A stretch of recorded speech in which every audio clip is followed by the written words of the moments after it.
Castelao é das figuras máis influentes da Galiza contemporánea e parte das súas contribucións máis destacables á nosa historia sucederon nas terras de Lugo.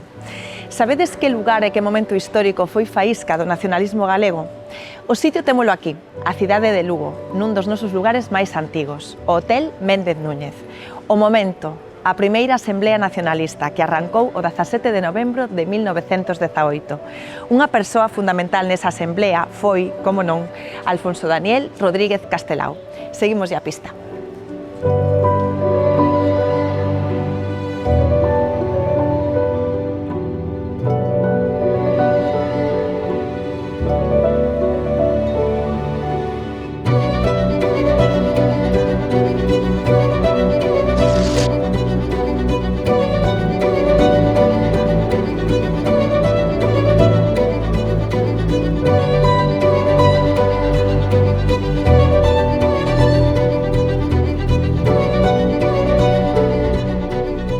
Castelao é un dos galeguistas que acoden a esta primeira asamblea convocada polas Irmandades da Fala. Xa fora, 2 anos antes, dos primeiros en ingresar nas Irmandades. Xuntos definirán a nova estratexia nacionalista.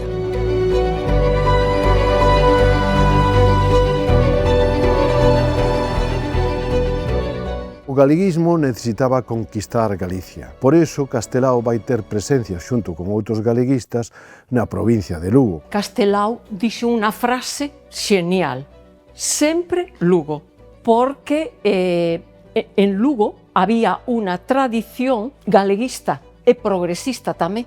Tivo ao longo da historia moita presenza en Lugo. Castelao ten unha actividade importante en todo Galiza, en todas as provincias, máis na provincia de Lugo suceden unha serie de eventos que son de grande importancia. Era perfeitamente consciente do valor histórico de Lugo. Esa frase di en concreto, en verdade, os lindeiros espirituais de Galiza aseméllanse en todo ás murallas romanas de Lugo. En novembro de 1918 ten lugar en Lugo, porque é un lugar estratégico, a primeira Asamblea Nacionalista Galega. Ten tanta relevancia porque entra dentro do que se considera o momento fundacional do nacionalismo galego, donde o galeguismo dá un paso para pasar da vía cultural á vía política. E claro, Castelao estivo como estiveron moitos outros irmandiños. Temos como un acontecemento fillo directamente xa da asunción e da proclamación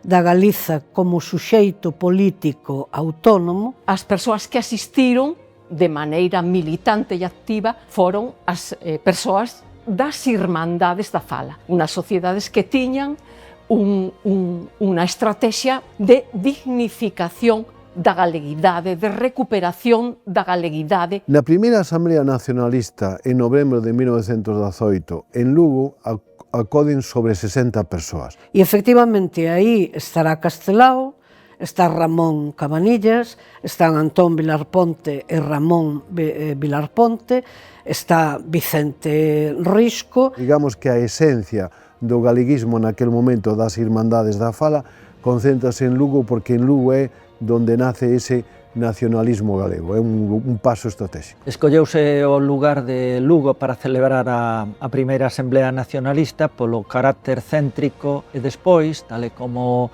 se afirma na nosa terra, tamén por unha certa referencia simbólica e histórica. A proclamación da independencia de Galiza cando foi a Revolución de 1846. Castelao veu en representación e coa xente das Irmandades da Fala de Pontevedra. É un Castelao que aplaudiría e estaría de acordo en todos os resultados desa asamblea, pero é un Castelao aínda preocupado pola actividade cultural e pictórica. O perfil público de Castelao era un perfil máis ben de artista, de debuxante, por a través dos debuxos en prensa. Na prensa das Irmandades, é dicir, en a nosa terra, Castelao será presentado como un grande caricaturista, un grande debuxante, un home cheo de simpatía, un xoven debuxante galego. Castelao naquel momento é un home que se establece desde 1916 en Pontevedra, acaba de axudar en 1918 na peste de Rianxo, exercendo de médico, arriscando a súa vida, e despois, cando ten lugar a asamblea, el vai ali, pero naquele momento é un home que milita na lingua e na cultura galega,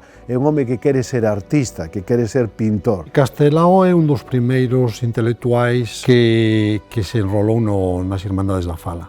É moi temperán o seu compromiso cas Irmandades e, ademais, foi moi forte desde o comezo. Tiña 32 anos e é un momento de fervor ideolóxico, digamos, un tanto místico. El declara: irei a Lugo aínda que me coste un grande sacrificio. E el di a continuación: Galiza está por riba da vida e da morte. Esta asamblea é importante polo manifesto que elaboran e que asinan. É a pedra angular na que se vai basear o nacionalismo posteriormente. Que significa o paso das Irmandades da Fala de ser unha especie de rede de clubs locais, non? De carácter cultural, sobre todo, non? De activismo cultural, a converterse xa nunha organización con un marcado carácter político, un programa político realmente. Ten unha importancia decisiva porque non se limita a expresar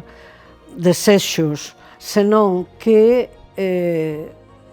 está constituída de un xeito programático. A importancia do manifesto da Asamblea Nacionalista de Lugo estriba por riba de calquera outra cuestión do feito de se definiren as Irmandades da Fala como nacionalistas e xa non regionalistas. A declaración do manifesto de Lugo é, polo tanto, autonomista, galeguista, por enriba de todo galeguista, e hai unha afirmación da personalidade galaica e unha defensa da galeguidade. A autonomía integral para a nación galega é un dos pressupostos políticos fundamentais. Se fala da creación na Galiza, en canto que nación, dun parlamento parladoiro galego, onde por primeira vez se define Galicia como nación, en que por primeira vez se reclama o dereito de autodeterminación de Galicia, e incluso no que se reclama unha cousa moi interesante que é a soberanía estética da nación galega. Frente, digamos, un proceso de urbanización do territorio galego, se aposta por manter as liñas estéticas tradicionais do propio país e case sería como unha reivindicación do que co tempo comezamos a chamar ou denominar rehabilitación dos predios, das casas, das vivendas, etc. Esta é unha asamblea de madurez, é unha asamblea que son conscientes de que a lingua e a cultura galega non só se pode defender a través da escrita ou dos dibuxos ou da palabra, sino que hai que dar un paso trascendental, que é intentar tomar o poder. Esa toma do poder de convertirse en nacionalistas e ser conscientes de que sin poder a lingua e a cultura galega pode desaparecer, ten lugar en 1918 en Lugo, que o nacionalismo madura en Lugo.